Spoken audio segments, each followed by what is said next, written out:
Hi, I'm Kevin with TravelScoot USA, and today we're going to go over how to adjust the brakes on the TravelScoot Escape model. What we're going to be using is an 8mm open wrench or socket wrench like I have here, and we'll also need the 2.5mm Allen wrench.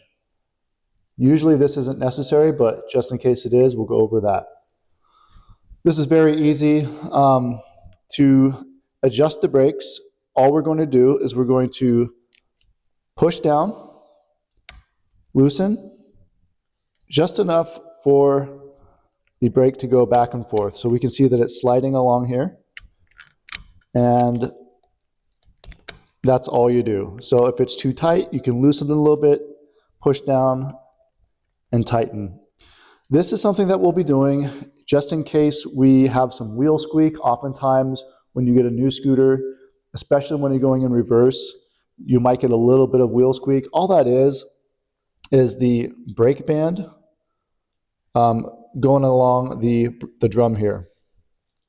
So some people will spray lubricant under there. Don't do that. We just need to readjust the brake band, or we're just going to loosen it along the brake cable. So again, we can loosen it up and tighten it if we want. Some people like their brakes really tight.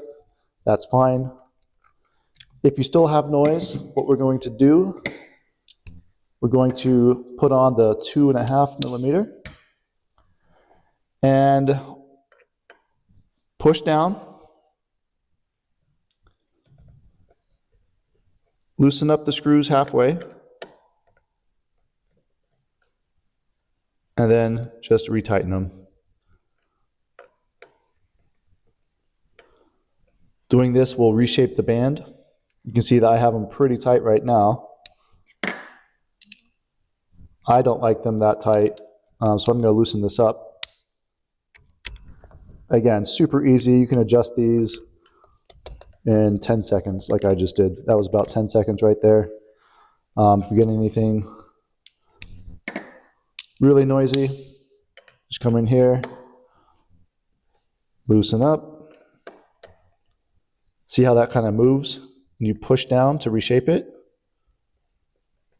and tighten up the screws. That easy, super simple. And if you have any other questions, just let us know. You can email us at usa@travelscoot.com or go to our website, travelscootusa.com, go to the service section or the video section. Thanks for watching and happy scooting.